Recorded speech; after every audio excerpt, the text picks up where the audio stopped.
আল্লাহ তাআলা দুইটা সেমিনার করছেন আসমানে। এই দুই সেমিনারের মধ্যে আমরা সবাই ছিলাম একটার মধ্যে। আমাদের সবাইকে রেখে আল্লাহ তাআলা সেই সেমিনারে বললেন, আলাস্তু বিরব্বিকুম, আমি কি তোমার রব নই? আমি কি তোমাদের রব নই? আমরা সবাই সকণ্ঠে বলেছিলাম, কলু বালা, হ্যাঁ অবশ্যই আপনি আমাদের একমাত্র রব। এই একটা সেমিনার। আল্লাহ তাআলা আরও একটা সেমিনার করছিলেন, সেই সেমিনারে আমরা ছিলাম না। সেখানে ছিল নবী আলাইহিস সালাম এবং পয়গম্বররা, নবী এবং তার রাসূলরা ছিলেন সেখানে। আল্লাহ তাআলা সেখানে ঘোষণা দিলেন, সেই সেমিনারের আলোচ্য বিষয় ছিল আখিরি পয়গম্বর দুনিয়াতে পাঠাবো।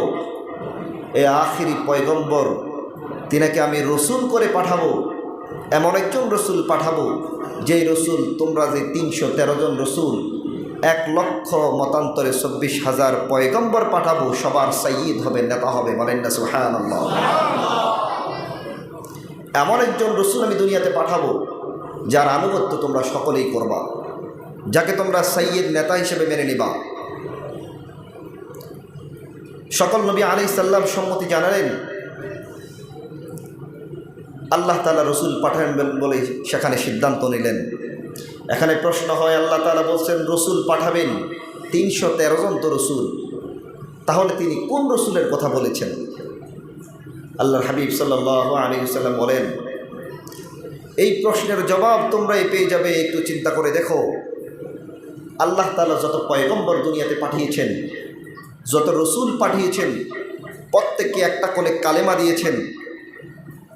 আল্লাহ তাআলা আদম আলাইহিস সালামকে পাঠালেন, কালেমা দিলেন, লা ইলাহা ইল্লাল্লাহ আদমু সফিয়ুল্লাহ, লা ইলাহা ইল্লাল্লাহ নূহু নবিয়ুল্লাহ, লা ইলাহা ইল্লাল্লাহ ইব্রাহিম খলিলুল্লাহ, লা ইলাহা ইল্লাল্লাহ ঈসা রূহুল্লাহ, ইসমাঈল যাবিহুল্লাহ, সালিহু নবিয়ুল্লাহ।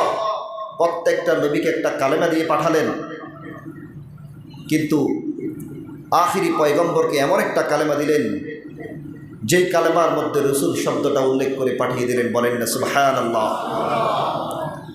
আখিরি পয়গম্বর পাঠালেন, তিনি কালেমা দিলেন, লা ইলাহা ইল্লাল্লাহ মুহাম্মাদুর রাসূলুল্লাহ সাল্লাল্লাহু আলাইহি ওয়াসাল্লাম।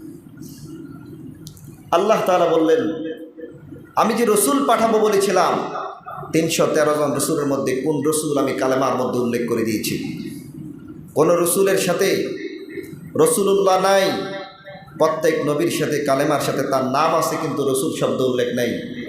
আখিরি পয়গম্বর পাঠিয়েছে, এই রসুল চিনতে তোমাদের যাতে অসুবিধা না হয়, এই রসুলের জন্য, এই রসুলের শান মান এত বেশি, এত বেশি, এত বেশি, তার জন্য আসমানের সেই দ্বিতীয় সেমিনারের মধ্যে যে রসুল আমি উল্লেখ করেছি, সেই রসুলকে তার কালেমার মধ্যে নামের পাশে আমি রসুল শব্দ উল্লেখ করে দিয়েছি। চিল্লায় বলেন আল্লাহু আকবার।